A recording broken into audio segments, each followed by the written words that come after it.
with villains. How about this? Not villains, good guys. So I'm a big Thundercats fan. My goal in my career is to be the black dude in Thundercats, right? Because you know Mumra was a black dude, right? Like he's just walking around in drawers and shit. Like I want to, if they're making that movie, put that online. What's the dude from He-Man? Skeletor. Fucking love Skeletor. Oh man. And I asked you this question. Who would you say is the villain, Tom or Jerry? Whoa, who do we say?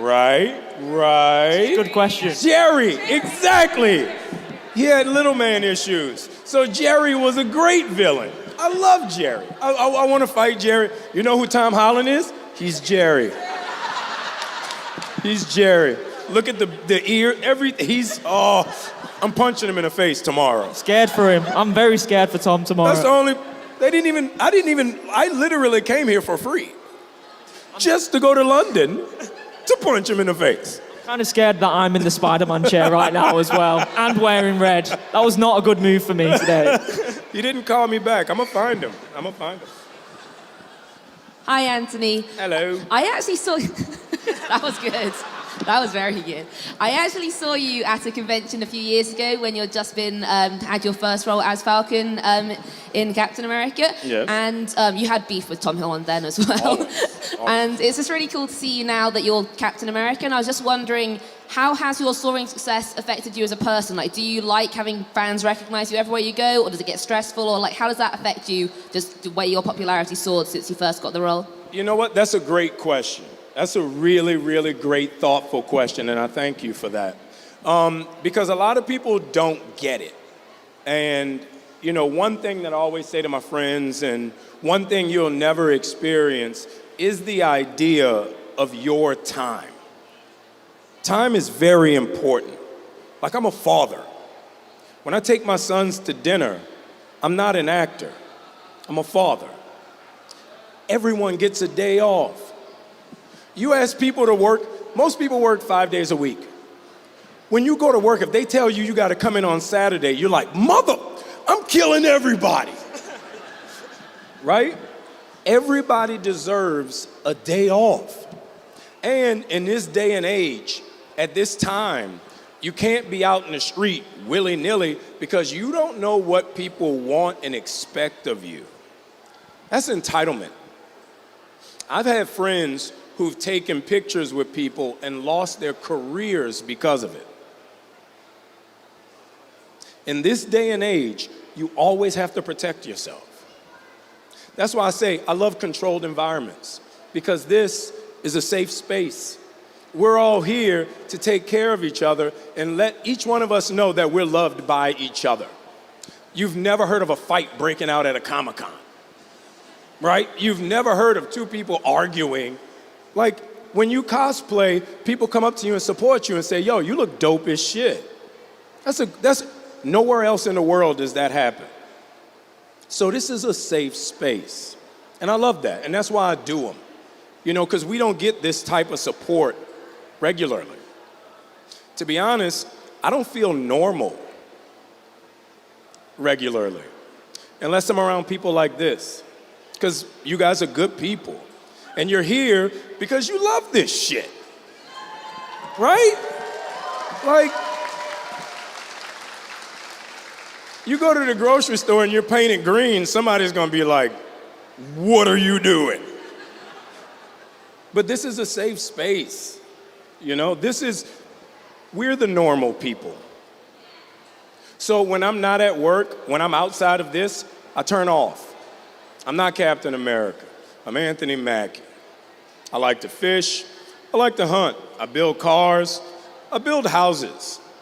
That's what I do. Regular person just like you. But in this society, in this culture, people want to build you up just so they can knock you down, just so they can see you fall.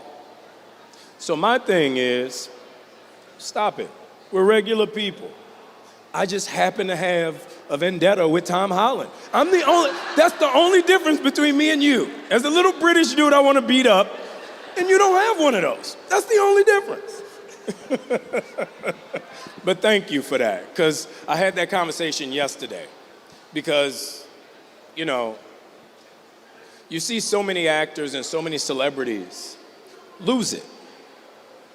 You see so many celebrities and so many actors get addicted to substances, get addicted to the internet, get addicted to things because they're not able to be themselves.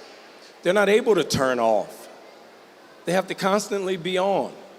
And as soon as they crack, we judge them for it. When we're the ones that took that chisel and made them crack.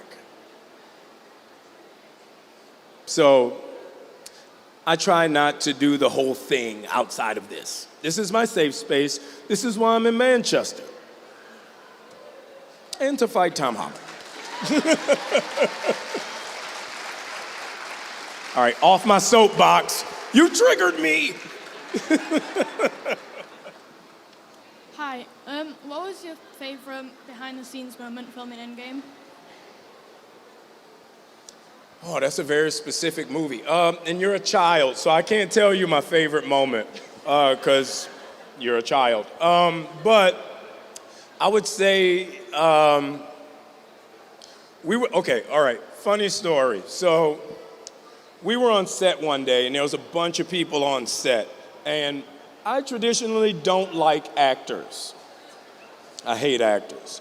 And there were a bunch of actors on set, and I was about to punch one of them. So I snuck off, and we were on this massive farm in Atlanta. And I went back to my trailer. I grabbed my fishing rod. I grabbed my tackle box, and I went out to the lake, and I started fishing. So everybody was like, "You're the weirdest human being alive. You're out there in full costume fishing." And I caught a fish. It was bigger than you. It was bigger than you. It was a large fish. So everybody's like, "What are you gonna do with that fish?" I went back to my trailer, I cleaned that fish, and I made myself lunch. And it was the first day everybody didn't go to RDJ's trailer for lunch. It came to mine. It came to mine because I had fresh fish. In costume. This guy. I have photos. There's visual proof. What was it like having your show being one of the first Disney Plus shows? Ironically, we were supposed to be the first show on Disney Plus. And then, like the movie, we, for one reason or another, we got pushed back, COVID, all this stuff. We couldn't do reshoots, all this stuff. So WandaVision, because it wrapped earlier, it was able to go into post and finish first. So we came out second, which I think was the best thing for our show. Because WandaVision was such an amazing show, and Paul and Elizabeth were so great in that show that it kind of formed the vocabulary that the audience needed for what those shows were going to be. Like, I think if our show would have came out first, people would have been like, "Oh, it's just a movie, but 8 episodes." But that show was so different, and their performances were so beautiful that it really created a new idea of what the Marvel Universe was going to be. So it was cool. I mean, Falcon Winter Soldier was definitely the best Disney Plus show thus far. But I didn't say that. But I did. So, but it was great being the second show. I'm glad we weren't the first show, just because WandaVision was such an amazing show.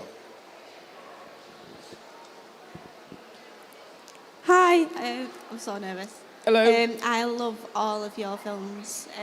I just want to ask you, are you going to make any tweaks to the costume of Captain America? No, that is not my job to tweak the costumes. What would you have it look like, though, if you could? Would you change it? You know what? I was very jealous of Wyatt's costume in Falcon Winter Soldier. That the black with the red, I was like, that's a hard, when he came out, I looked at Sebastian and Sebastian went, shit. I'm like, he looked so good in just the colors of it. Like, I mean, I have bigger shoulders, so I think I would have filled it out more, but but it's a great, iconic costume. So I would, if I could do anything, I would change the colors to be more like that. Like I love when, if they were to make a Captain America costume that would just be all black. Like that would be hard. Like you can't fight that dude. Who would fight that dude? Nobody. That dude, nobody wants to see that dude.